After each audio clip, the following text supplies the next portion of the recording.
Hi, I'm Robin. I will present to you some experimental work I have done together with Stærk-Østergaard and Vincent F. Hendricks at the Center for Information and Bubble Studies at the University of Copenhagen on the wisdom and persuadability of people in online discussion threads. We were interested in this question because there is currently a debate in the collective intelligence literature, and especially in the wisdom of crowds literature, pertaining to the role played by social information. Is social information, for instance, like advice given by others or just by observing what others have done, is such information helpful, or does it do more harm than good? So, we started off with some initial testing on Facebook. Following the lead by Francis Galton, we took a nice picture of a very stout ox and asked friends to estimate its weight. They did remarkably well. This was puzzling in a way, because people were influenced by each other. They could see all the estimates made so far. Now, if you read the classical crowd aggregation literature, you will find the claim that crowds only become wiser when people make their estimates independently from each other.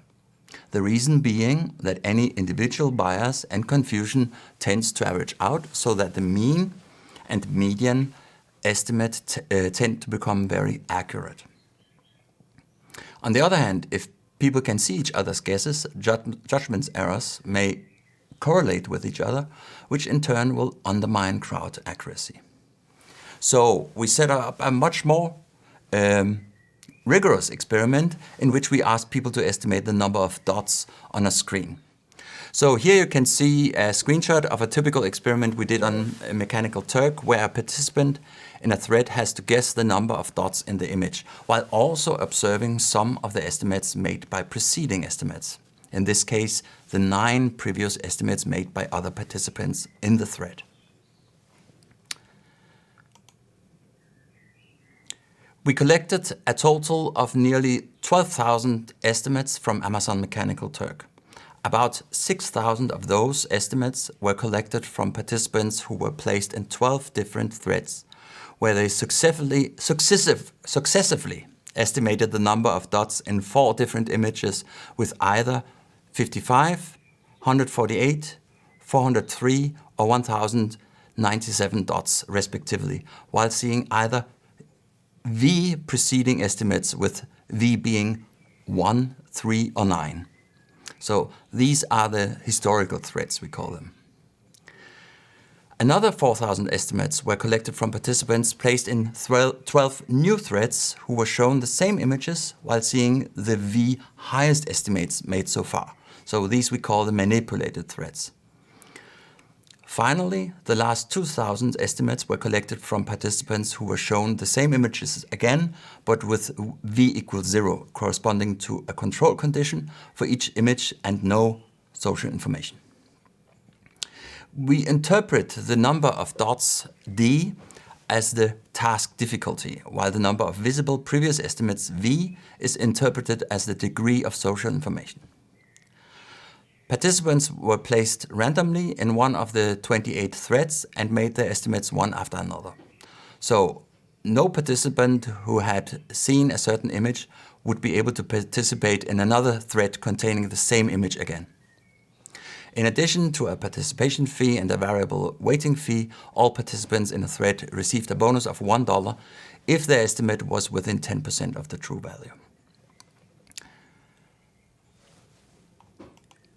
For the statistical analysis of the results, we compared the log ratio of thread medians, M, using a linear normal model in order to quantify the difference between threads in terms of their difficulty, given by log D, and social information, given by the categorical variable V.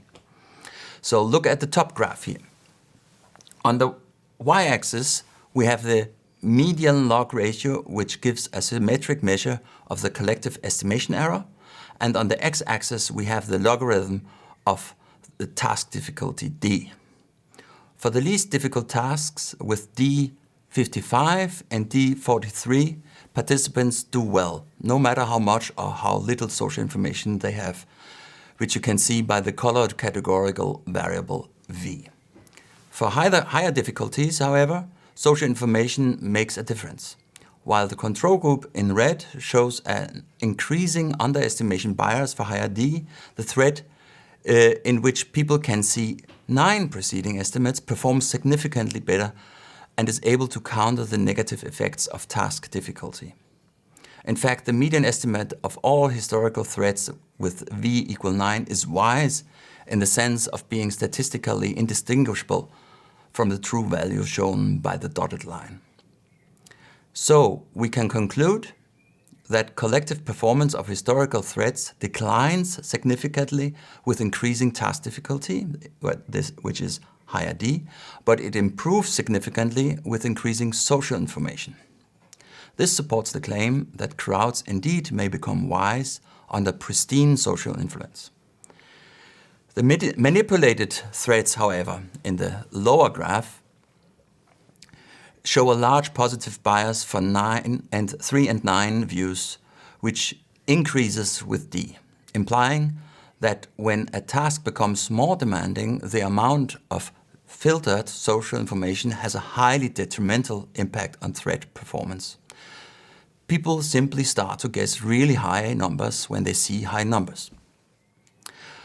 While our analysis of aggregate results clearly demonstrate the counteracting forces of task difficulty and social information, even more interesting results can be found when we look at the heterogeneity of individual guesses and compare them to the type of social information they are based on. Now, a good way to tease out these interactions is to use probabilistic Gaussian mixture models, GMMs as they are called, since they have 2 properties that are highly valuable in the context of crowd aggregation research.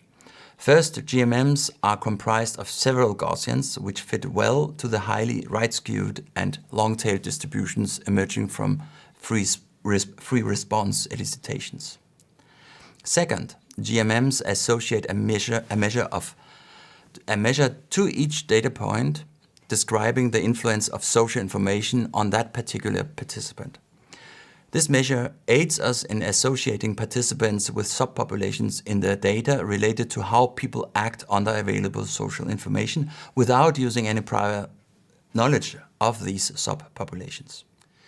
So this model gives a persuadability score, which we call beta, which is high when people are highly influenced by the social information they can see, and small when people are not influenced, or when they are skeptical about the information.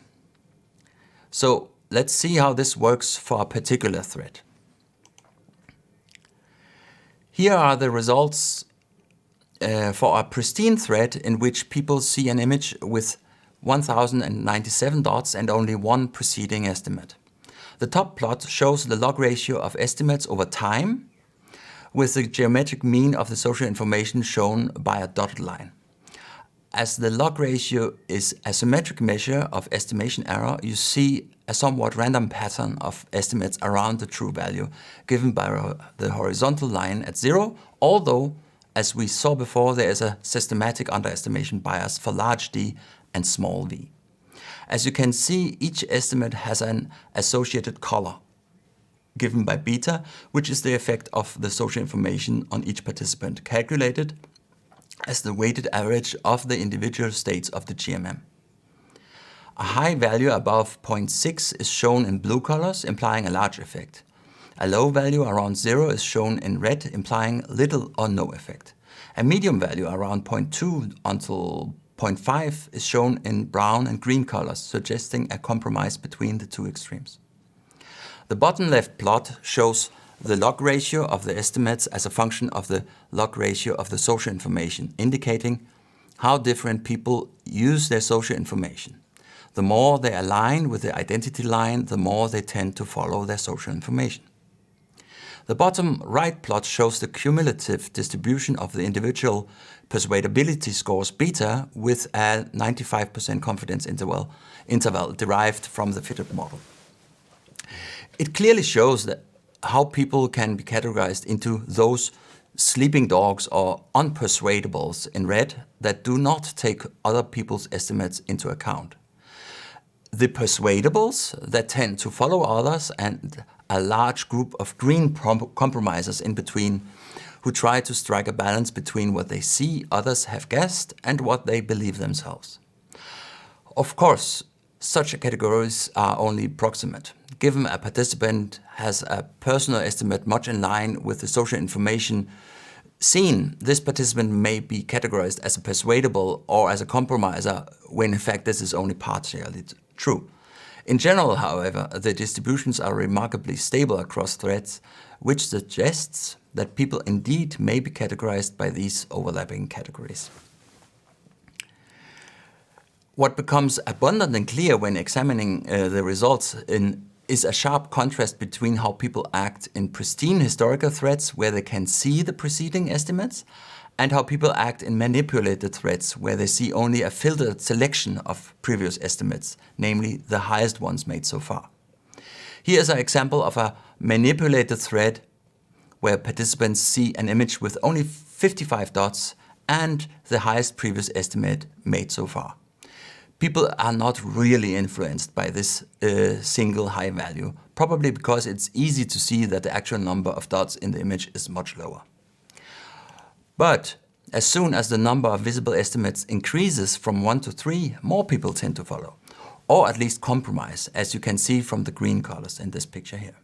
This shows that there may be a weak bandwagoning effect at work here, making it more likely for people to follow others the more people have done so already. If we also increase the difficulty of the task from 55 to 148 dots, the numbers of manipulated people increases as well as the degree of their manipulation, as you can see by the emergence of the blue colors here in the plot. This general pattern continues, and in a thread with 1097 dots and the 9 highest views, we see huge errors in most estimates. It shows that at least 30% of the participants in this thread are strongly influenced by the filtered information given to them. So, to conclude, does social information help crowd wisdom or does it not help? The answer is yes. Social information in online estimation threads does help when people have hard problems to solve and when the information available to them is pristine, and when it's representative and honestly made. However, if the social information is filtered and not representative of the thread population, it becomes manipulative and may fool a substantial proportion of people, which of course interferes with any aspiration to harness the powers of collective intelligence. Moving from the aggregate to the individual level, we find that people can be assigned a persuadability score by using Gaussian mixture models. Persuadability generally increases with task difficulty and with the amount of social information provided to them. But in the case of strong manipulations, we may see a split between a minority of persuadables and a majority of skeptics.